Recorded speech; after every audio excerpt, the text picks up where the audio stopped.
Hi, and welcome to another edition of The Calendar. I'm Katelyn Mattingly. Joined with me is Chris Copley, the assistant editor of the lifestyle section in the Herald Mail. Welcome back, Chris. It's great to see you.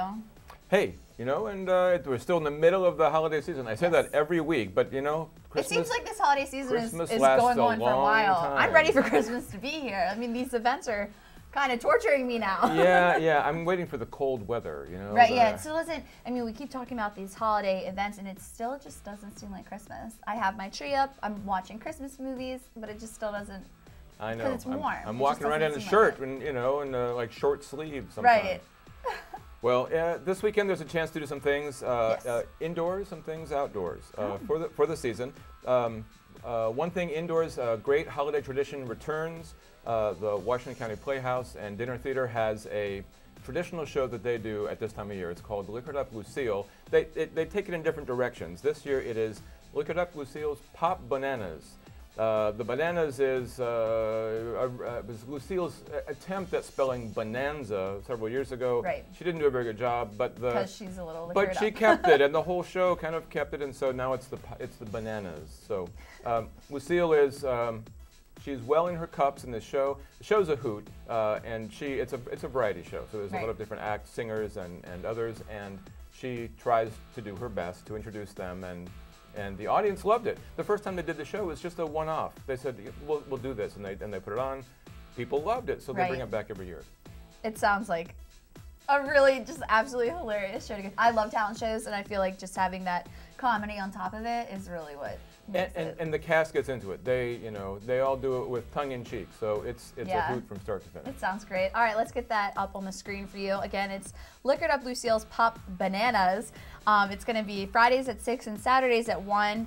I'm sorry, Saturdays and Sundays at 1, and it will run through mid-January at the Washington County Playhouse. Now, there's another show. This is also indoors at the Pry House. Pry House is an extension of the National Museum of Civil War Medicine in Frederick. Okay. Pry House is down near Antietam Battlefield, and it shows it was a hospital right after the Battle of Antietam. Sort of it was a residence that became a hospital when there were so many sick and injured and killed. Yeah. And so the Pry House has become sort of a satellite to the museum in Frederick.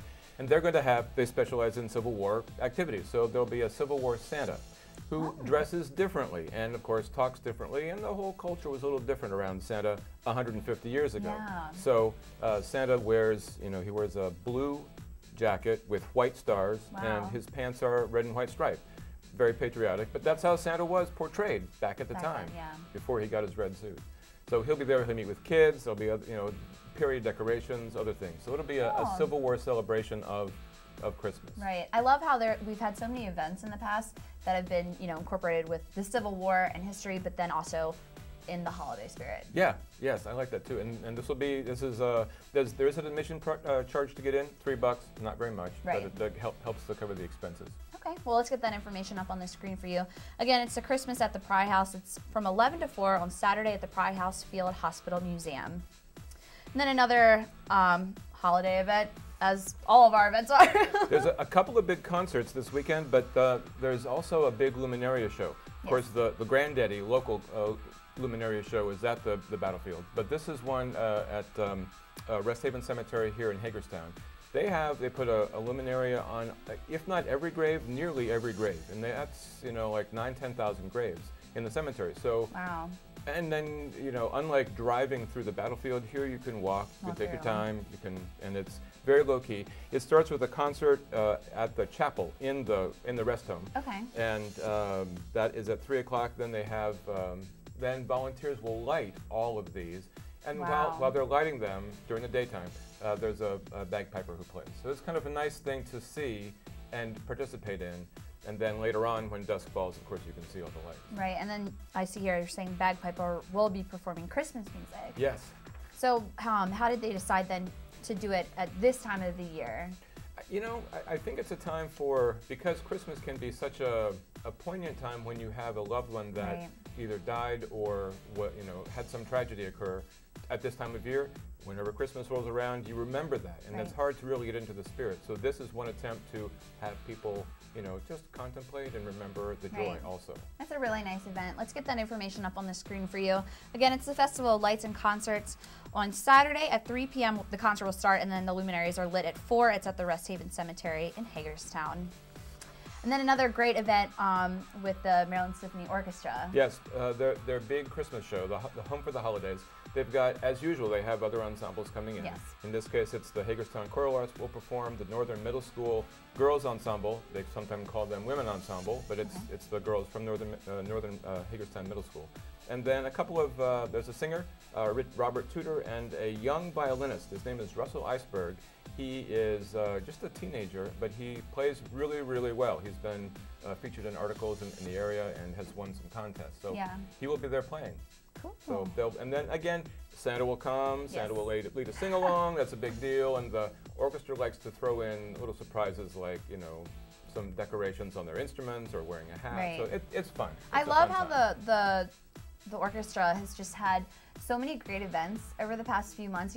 They're having people from outside of the orchestra come in and really show their skills. It's a great way for people in a town to be able to see, artists from different places, and then again, different type of events. Right, and different kinds of musicians and instrumentalists. They really try to mix it up. Right. Well, it sounds like a really great event. Let's get that information up on the screen for you. It's Home for the Holidays with the Maryland Symphony Orchestra. It's at 7 on Saturday and 3 on Sunday. That's at Maryland Theater in downtown Hagerstown. You can call the number for more information, or you can check out their website. And then our last event that we're going to be talking about, the Holly Jolly Christmas Show. That's in the Capitol Theater in Chambersburg, but it features some Hagerstown talent. The Hagerstown Municipal Band will perform. This is their second year, I think, that they're doing that. Right. And then they'll also have a vocalist, Alexis Baroni, who is, she's from this area, but she will be singing up there with them. And it's a big show. They've got a Moeller organ. Moeller organs were made in Hagerstown. They have one there in the theater. Cool. So it's a nice way, it's again a great holiday show. And Santa will be there. Santa will be there again. Right. So really, you have so many opportunities this weekend to go out, Santa see is Santa, everywhere. have sing along. It's great. I love this time of the year. So let's get that information up on the screen for you. Again, it's the Holly Jolly Christmas Show. It's Sunday at 3 at the Capitol Theater in Chambersburg, Pennsylvania.